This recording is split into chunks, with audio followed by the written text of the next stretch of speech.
Now let us look at the factors which affect chemical shift. Chemical shift is affected by various factors. So we can see them one by one. Now look at this table. This is a chemical shift of hydrogen in these different compounds. So this is for methane and this is for all these compounds. So you can see here the chemical shift is increasing when an electronegative substituent is present. Okay, in all these cases electronegative substituents are present, and for them the chemical shift is higher than that of methane. That is the first factor, presence of electronegative substituents. Electronegative substituents like nitrogen, oxygen, halogens, cyanide group, carbonyl group, etc. If they are present, the chemical shift increases. That is the first factor, electronegative substituents. Chemical shift increases with presence of electronegative substituents.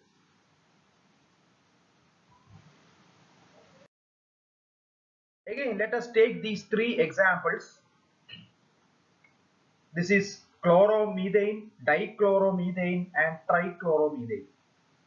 You can see the chemical shift is increasing.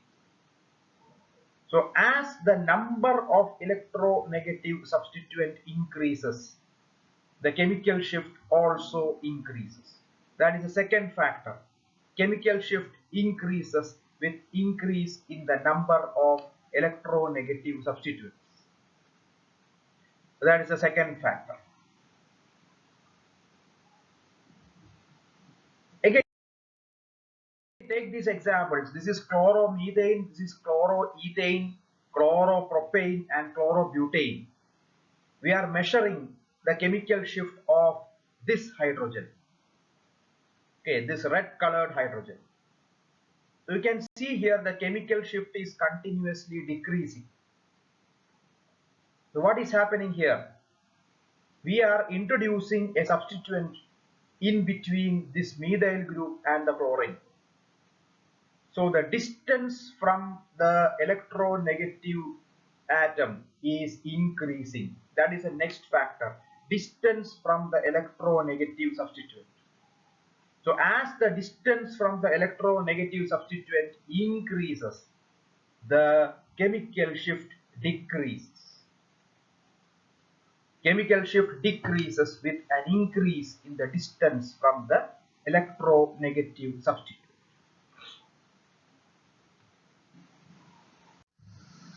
Finally, let us consider these two examples, benzene and ethylene.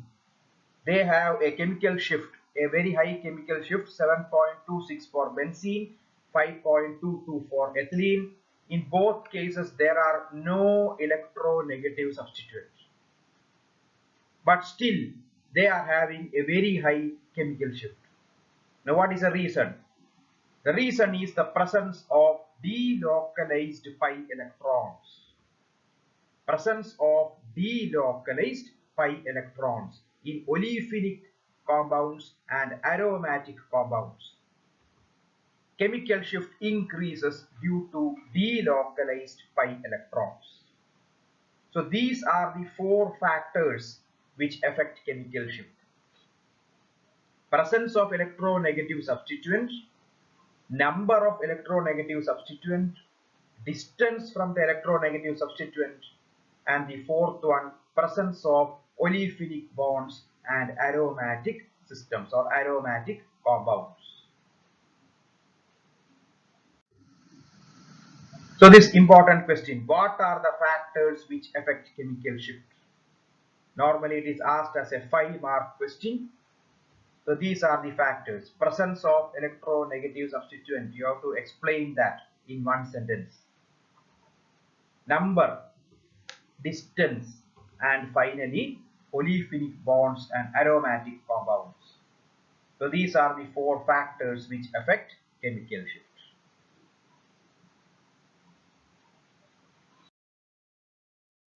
So let us take this example. These are the halides.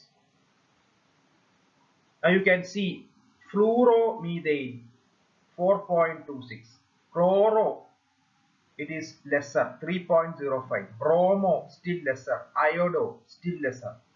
Okay, so the chemical shift is changing according to the electronegativity of the halogen. Chemical shift increases with electronegativity of the halogen. So we know that fluorine is the most electronegative among all halogens. So that has maximum chemical shift. Iodine is the least electronegative, that has the least chemical shift. So chemical shift increases with electronegativity of the halogen.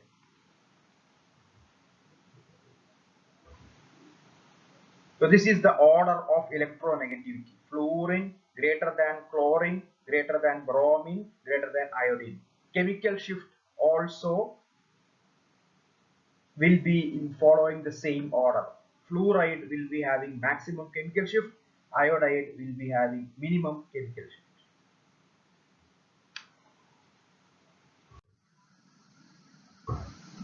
So this important question, arrange these four compounds in the increasing order of shielding effect. That is a question.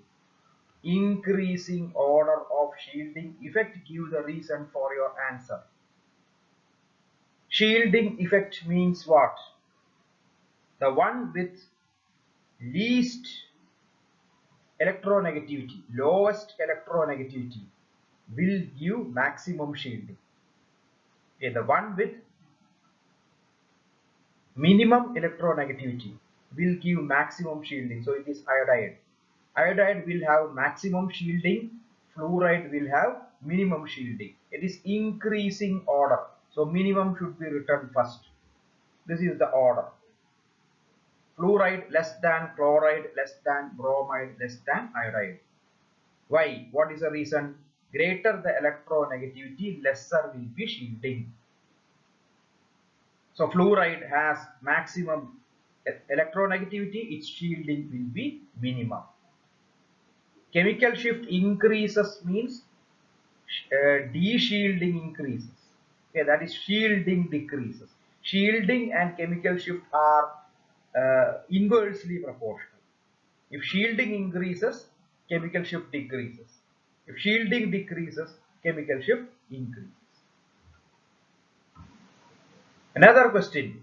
The chemical shift value of methyl fluoride is lower, methyl chloride is lower compared to that of methyl fluoride. Why?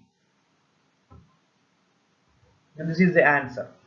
Chemical shift is directly proportional to electronegativity of halogen. Since chlorine has lower electronegativity than fluorine, it has lower chemical shift. So this is the answer. So these are two important university questions.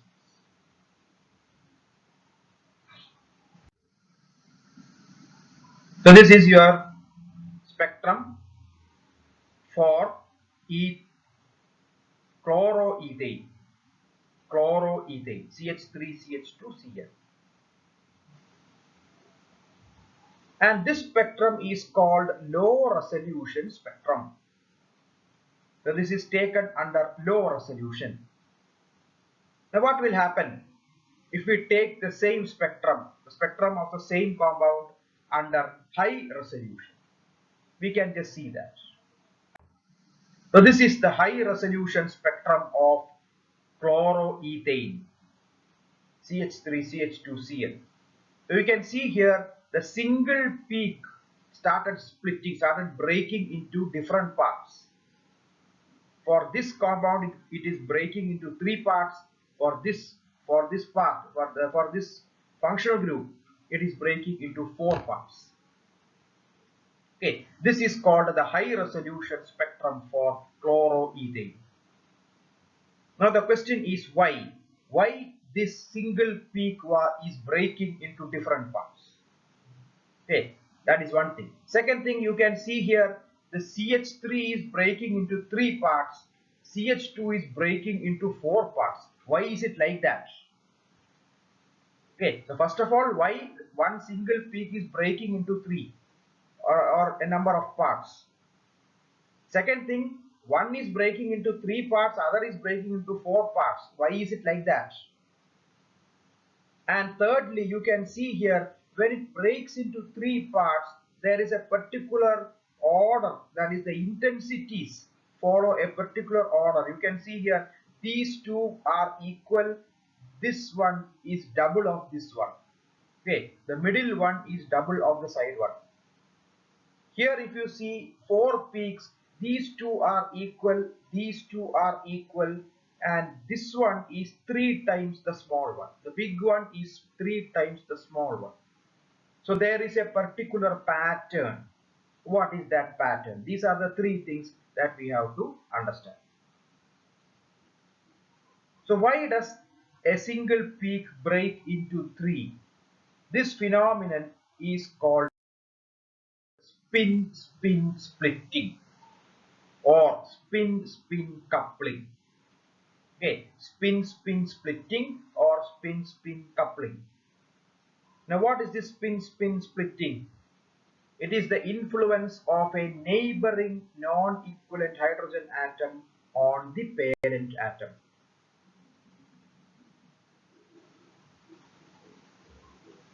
The spin of the parent hydrogen is split by the spin of the neighboring non-equivalent hydrogen.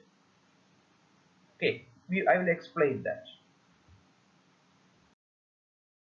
Now if you look here, this is the spectrum, low resolution spectrum.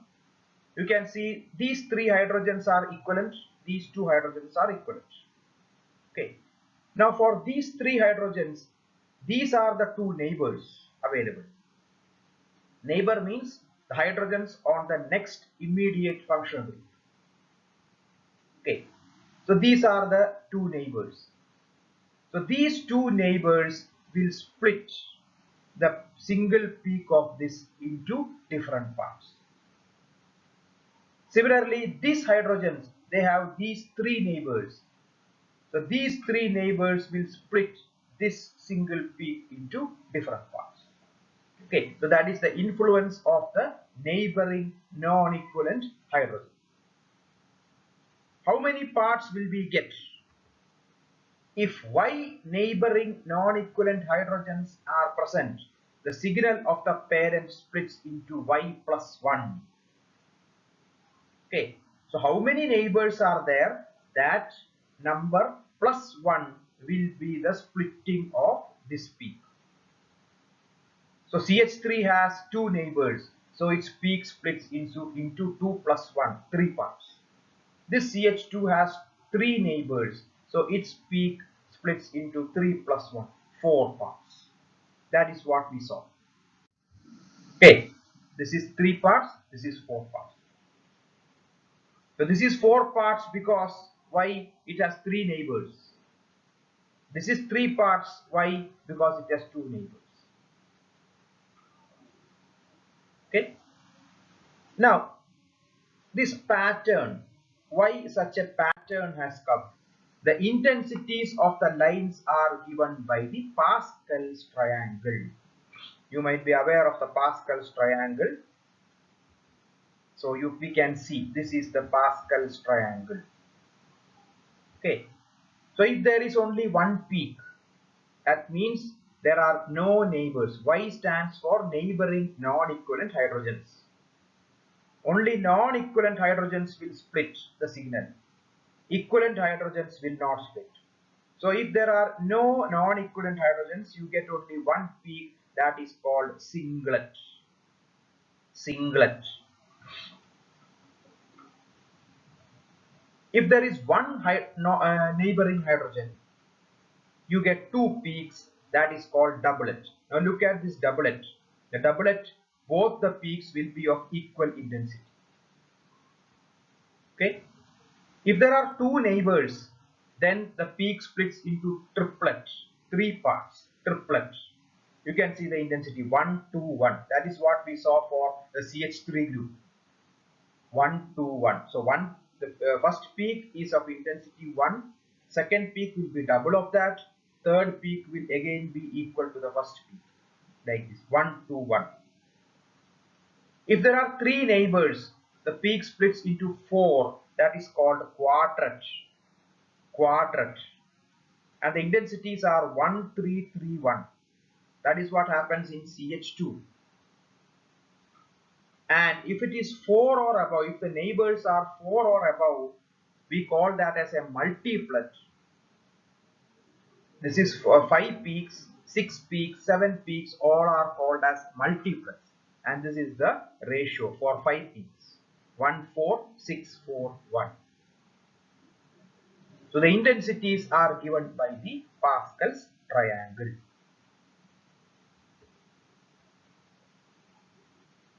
This number, singlet, doublet, triplet, quadrat, that is called multiplicity. Number of peaks into which a parent hydrogen peak splits, that is called the multiplicity. So singlet means multiplicity is 1. Doublet means multiplicity is 2. Triplet means multiplicity is 3, likewise. So this is the multiplicity. So this is your spectrum, high resolution spectrum. Okay, there are 2 neighbors here, so this peak splits into 3. Ratio is 1 to 1. Multiplicity is 3. And this one, neighbors are 3, so this splits into 3 plus 1, 4 parts. Ratio 1, 3, 3, 1. This gap between these peaks, that is called coupling constant. Symbol is capital J, and it is measured in terms of hertz in frequency. Okay, the gap between the peaks, that is called coupling constant J. It is defined like this. Coupling constant is defined as the distance between the peaks in a given multiplet. Okay, distance between the peaks in a given multiplet. It is a measure of the interaction between adjacent nuclei. So this is the coupling constant J.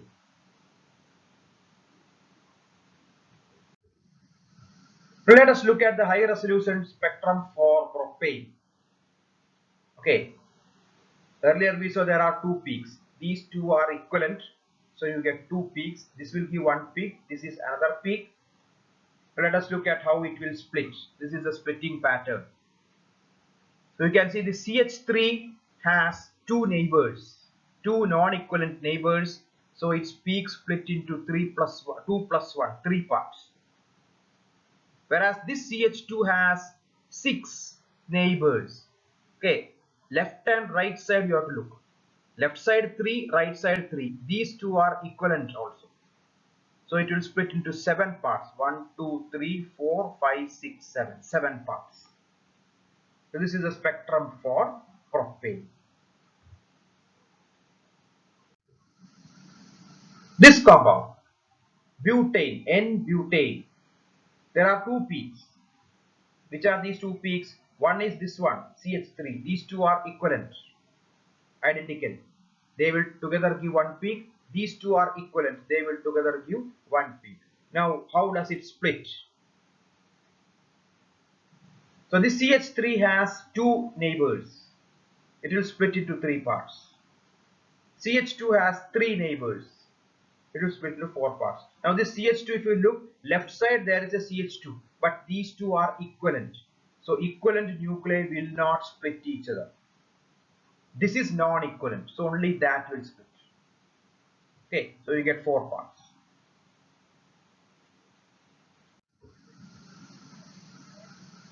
CH3OH, methanol. 2 peaks are there. This is the first peak, this is the second peak. Now how will it split? So this one has only 1 neighbor. So it will split into 2 parts, doublet. This one has 3 neighbors. So it will split into quadrat, like this. Doublet and quadrat. 2 and 4.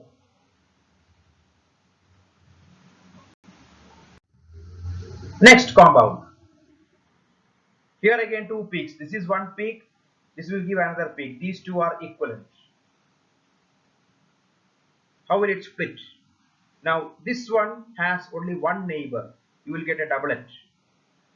This one has 2 plus 2, 4 neighbors. So you will get 5 peaks.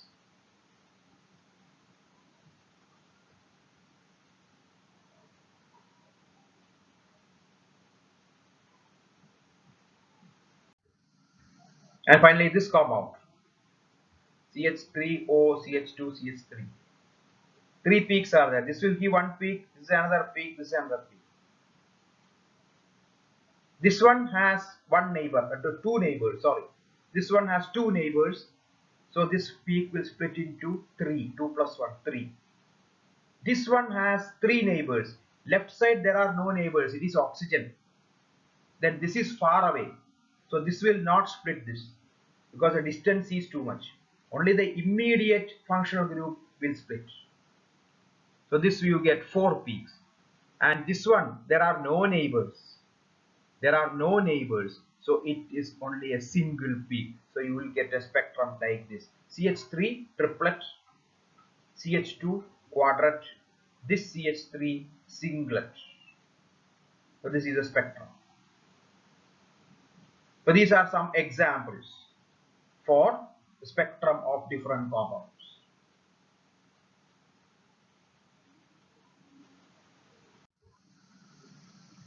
Now, other than hydrogen, are there any atoms which will show NMR spectrum?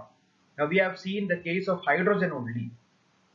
Are there any other compounds or are there any other atoms which will show NMR spectrum? These are called NMR active nuclei. NMR active nuclei. All nuclei do not give NMR spectrum. Nuclei which give NMR spectrum are called NMR active and others are called NMR inactive. Nuclei that possess a net spin are NMR active. Okay, any nucleus which has a net spin, that will be NMR active. Now, how will you find out the net spin? Net spin is the sum of the spins of protons and neutrons. In a nucleus you have protons and neutrons. Each of them is spinning. So you take the total spin, that will give you the net spin. And the net spin is given by the nuclear spin quantum number capital I. So capital I is equal to sum of spins of protons and neutrons. Based on the value of capital I, we can predict whether a nucleus is NMR active or inactive. For example, if you take these 4 nucleus, we have to, how will you find out which of them is active and which of them is inactive? Okay. How to find out whether a nucleus will show NMR spectrum or not, whether it is NMR active or not? Now, a nucleus can be represented like this: the atomic number and the mass number. Atomic number is number of protons, mass number is number of protons plus neutrons. Okay, so as a general rule, we can say if atomic number and mass number both are even digits, then that nucleus is NMR inactive. Okay, if atomic number and mass number both are even digits, then that is NMR inactive. Otherwise, it is NMR active. Okay, so that is one shortcut method to find out whether a nucleus is NMR active or not. Look at the atomic number and the mass number. If both are even digits, then it is NMR inactive. Otherwise, it is NMR active. So in these cases, how can you say? Look here, helium. 2, 4, both are even, so this is inactive. This is what both are odd, this will be active. Here one is odd, that is active. Here also one is odd, that is also active. So helium is inactive, all others are active. Now what happens when both atomic number and mass number are even? What is happening? So when both atomic and mass numbers are even, the nucleus does not have any spin, or I is equal to 0. And when I is equal to 0, the nucleus is NMR inactive.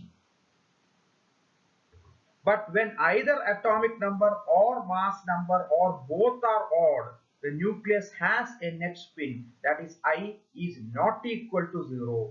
And when I is not equal to 0, the nucleus becomes NMR active.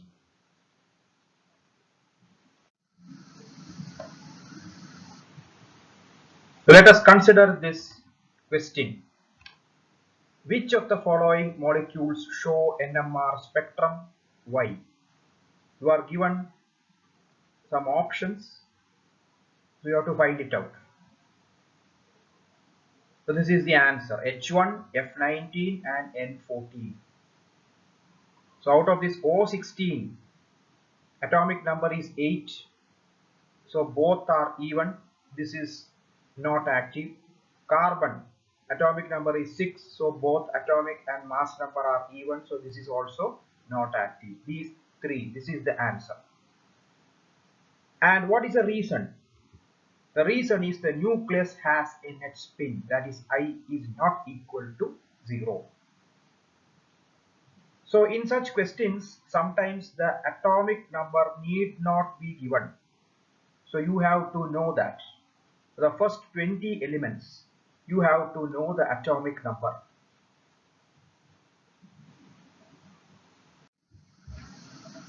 A nucleus with spin quantum number I will show 2I plus 1 energy levels.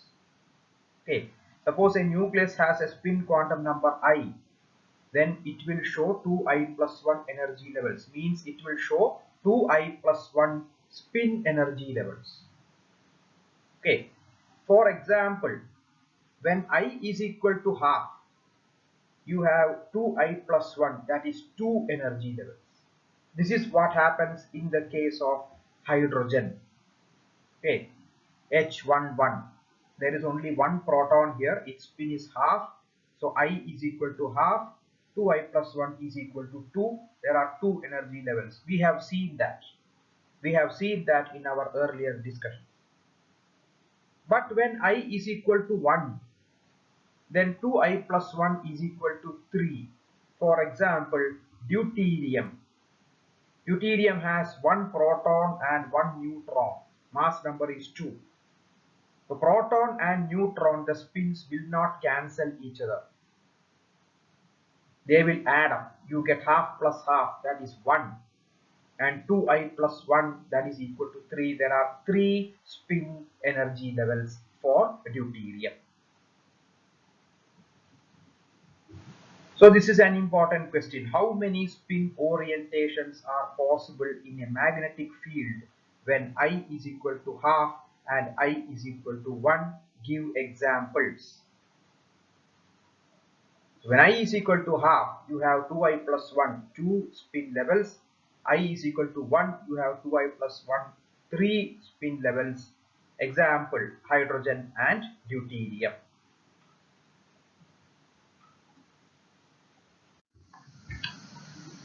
Another important question: what interpretations are obtained from the chemical shifts in a molecule? What interpretations are obtained from the chemical shift? So when you see the spectrum, what all interpretations you can have? So this is the answer. Number of peaks tells you the number of different hydrogens present. Peak position tells you shielded and de-shielded hydrogens. Intensity of the peaks tells you equivalent hydrogens, how many of the hydrogens are equivalent. And the multiplicity tells you non-equivalent neighboring hydrogens. Okay, non-equivalent neighboring hydrogens. So number of peaks gives you the number of different hydrogens. Peak position gives you shielded and deshielded hydrogens. Intensity of the peaks gives the equivalent hydrogens, and multiplicity gives the non-equivalent neighboring hydrogens.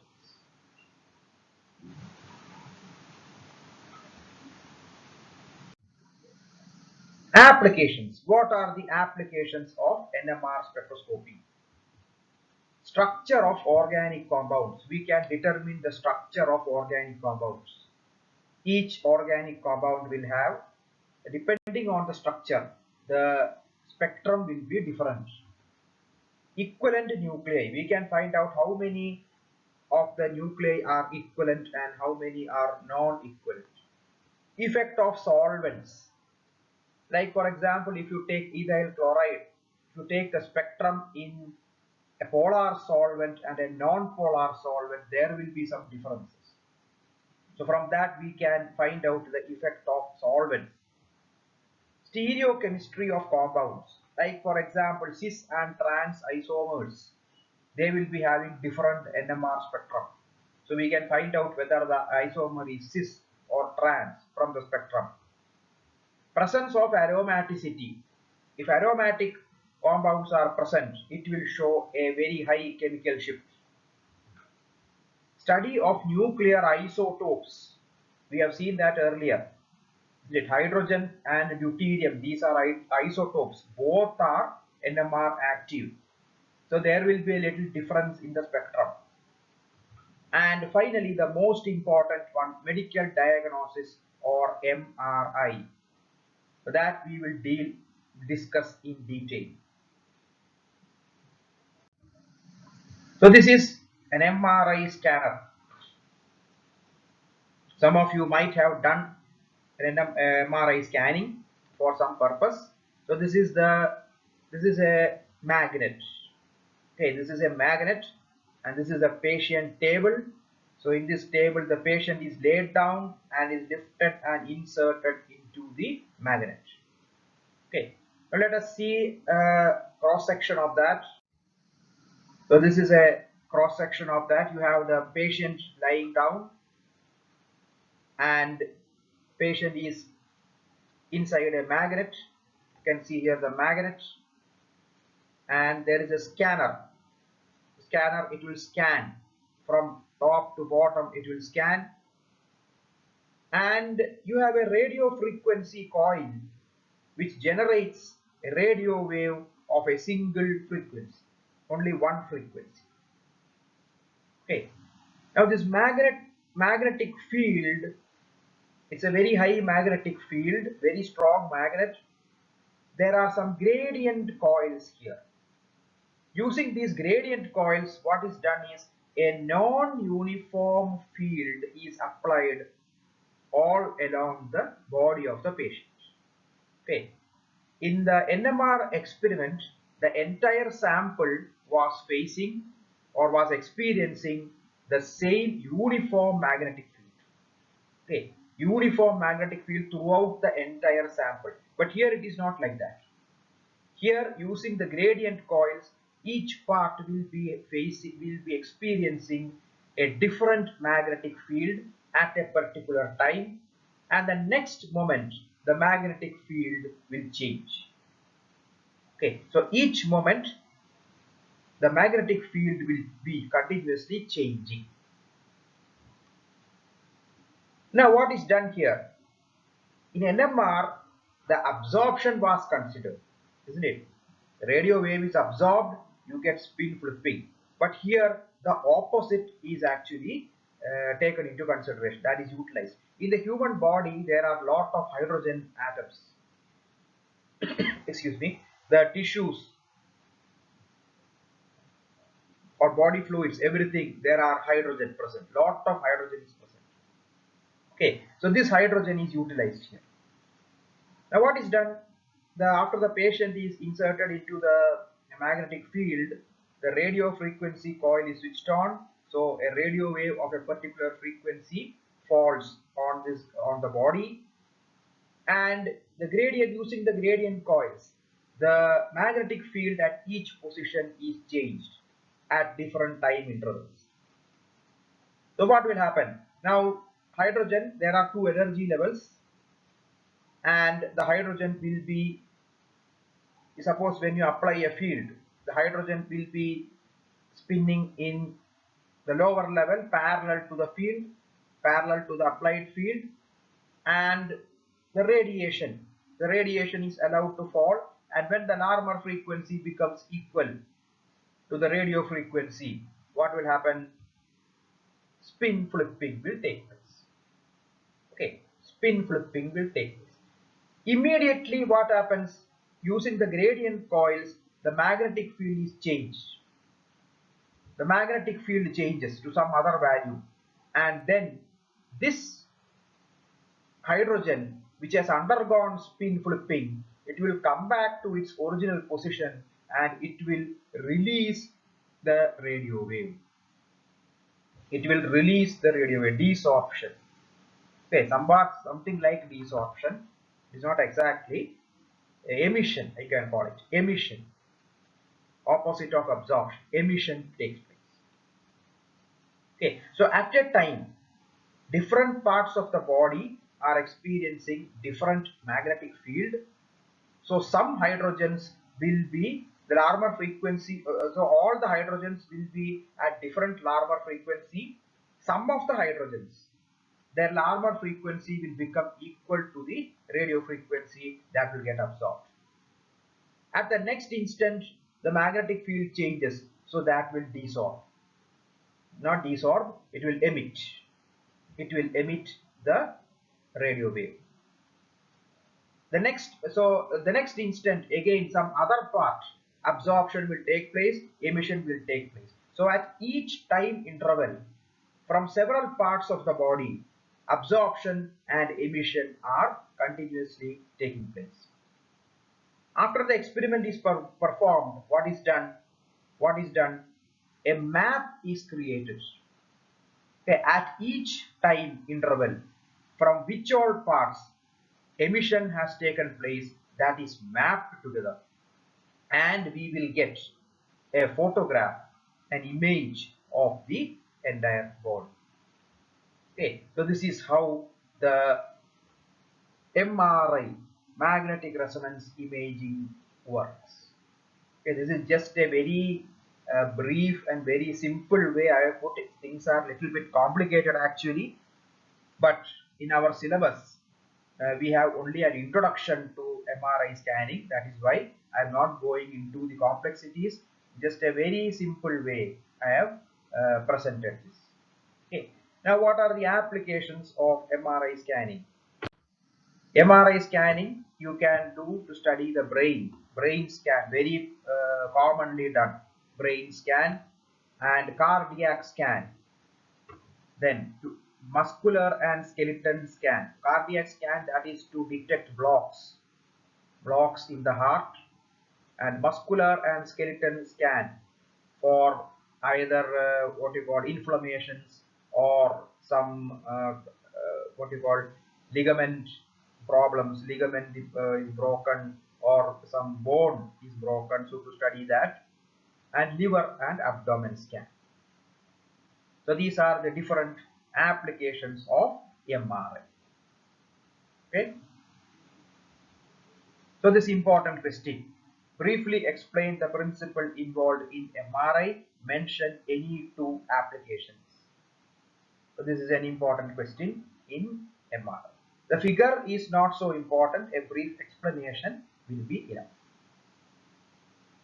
So with that, we have finished this whole module, that is spectroscopy. I hope the things are clear to you. Now you can refer to the textbook also, and you can proceed with your studies. Thank you very much.